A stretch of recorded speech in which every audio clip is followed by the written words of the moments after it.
जपानच्या टोकियो येथील डेफ ऑलिम्पिक 2025 स्पर्धेत भारताच्या शूटिंग संघाने मोठी झेप घेतली असून नवी मुंबई पोलीस दलातील कॉन्स्टेबल मिलिंद वाघमारे यांची मुलगी कोमल वाघमारे हिने एअर रायफल शूटिंगमध्ये 2 कांस्य पदके पटकावून देशाचं नाव उज्ज्वल केलंय.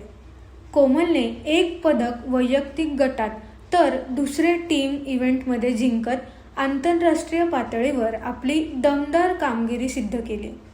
कठोर मेहनत, सातत्यपूर्ण सराव आणि शिस्तबद्ध प्रशिक्षण यांच्या जोरावर मिळवलेलं यश हे सर्वांसाठी प्रेरणादायी ठरते. सध्या कोमल SNDT वुमन्स युनिव्हर्सिटी मुंबई येथे मनोविज्ञानात मास्टर्स करत आहे. शैक्षणिक अभ्यासासोबतच ती पनवेलमधील एका शूटिंग अकॅडमीमध्ये नियमित प्रशिक्षण घेत होती.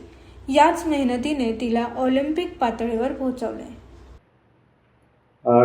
कशा प्रकारे तुम्ही मेडल जिंकला आणि काय तुमच्या उमेद आहे, कशा प्रकारे तुम्ही बघता, जे फॅमिली आहे कसा सपोर्ट होता आणि जे गुरुजन आहे तुमचा कसा सपोर्ट होता? सो मी टोकियो 2025 डेफ ऑलिम्पिक्समध्ये 2 ब्रॉन्झ मेडल जिंकले.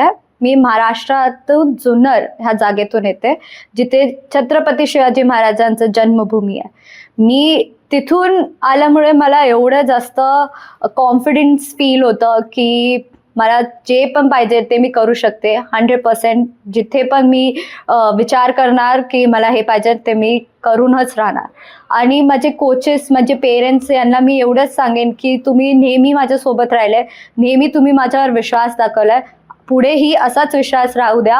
आणि पूर्ण महाराष्ट्राला मी हेच सांगणार की आत्ता तर फक्त सुरुवात आहे.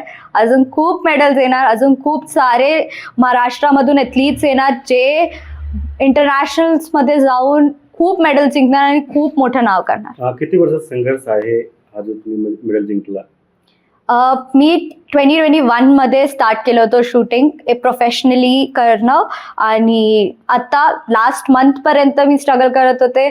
आणि आज माझ्याकडे 2 ब्रॉन्झ मेडल्स आहेत जे माझं पूर्ण स्ट्रगलला जस्टिफाय करतं.